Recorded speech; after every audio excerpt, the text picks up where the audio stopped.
तो guys one word जो काफ़ी इंपॉर्टेंट वर्ड है वो आपकी स्क्रीन पे ये रहे। तो one who dies without a will, जो बिना विल के मर जाता है उसको क्या कहते हैं? उसको कहते हैं इंटेस्टेट।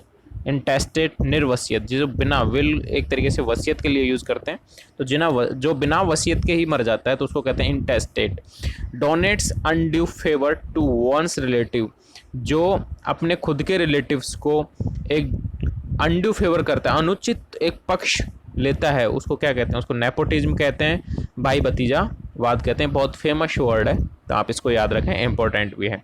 ए person who hate the institute of marriage, जो आदमी अपने मैरिज के इंस्टीट्यूट से नफरत करता है, शादी की जो संस्थाएं होती हैं उनसे नफरत करता है, उसको क्या कहते हैं? उसे कहते हैं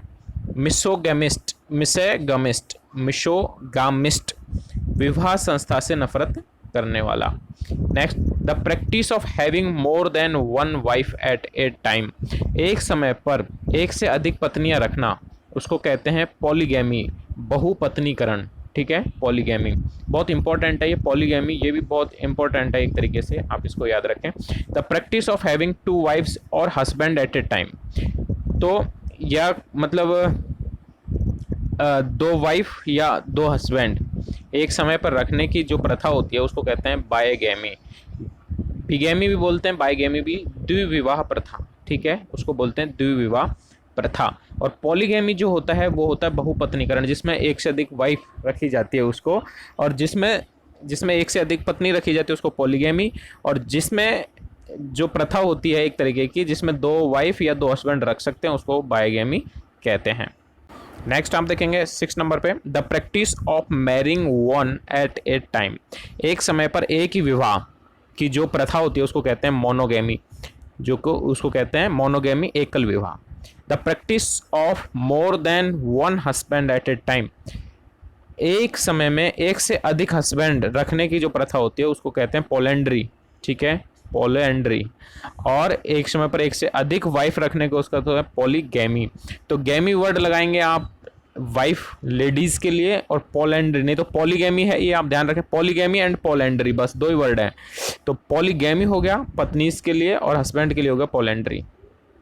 नेक्स्ट देखेंगे आप, practice of marrying only outside one's tribe, अपनी खुद की जो है जाति उसके बाहर विवाह करने की जो प्रथा होती है उसको कहते हैं एक्सोगैमी। एक्सोगैमी भिन्न जाति में विवाह करने की प्रथा, एक्सोगैमी। फियर ऑफ वाटर, जिसको अगर पानी से डर लगता है उसको कहते हैं हाइड्रोफोबिया, पानी से हाइड्रोफोबिया उसको कहते हैं पानी से डर लगना।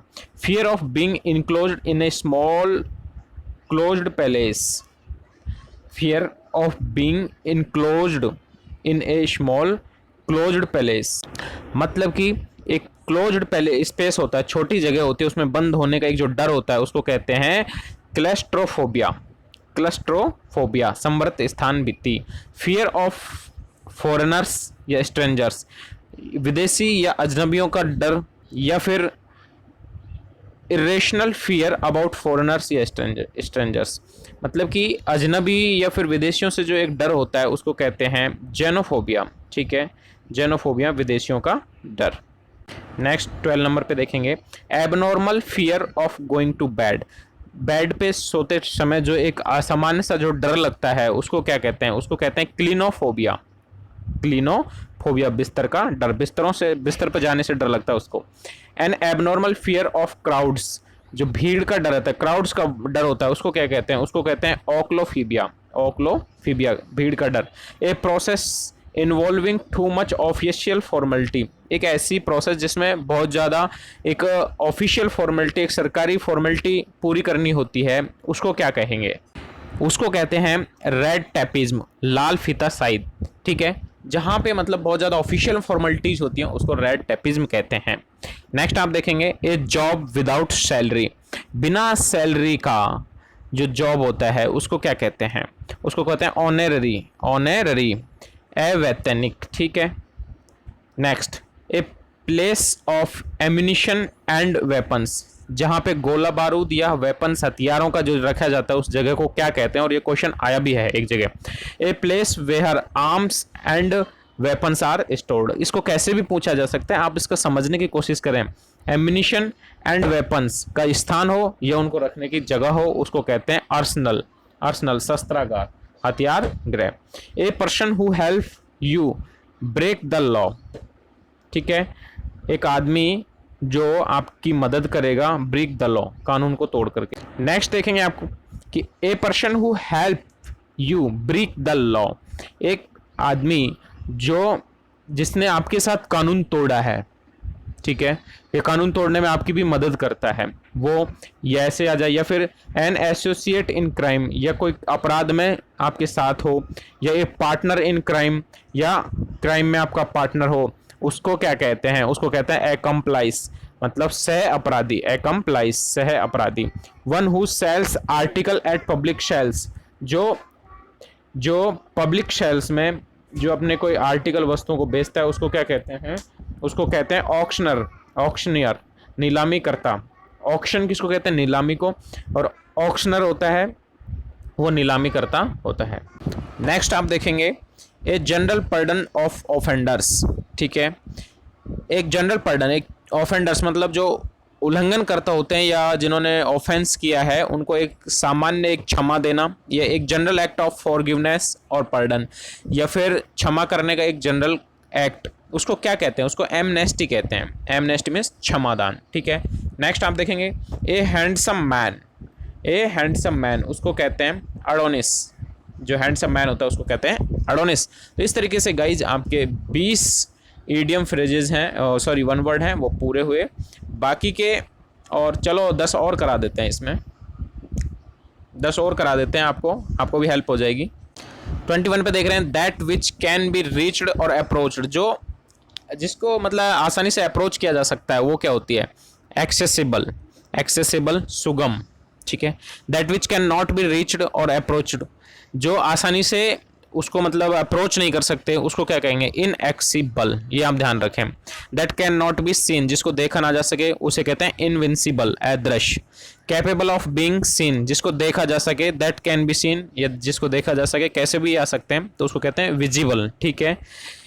जो नहीं देखा जा सके उसे कहते हैं इनविजिबल, और जो देखा जा सकता है उसे कहेंगे विजिबल, और जो अप्रोच किया जा सके उसे एक्सेसिबल, और जो अप्रोच नहीं किया जा सके उसे कहते हैं इनएक्सिबल। तो ऐसे इनको याद रखें।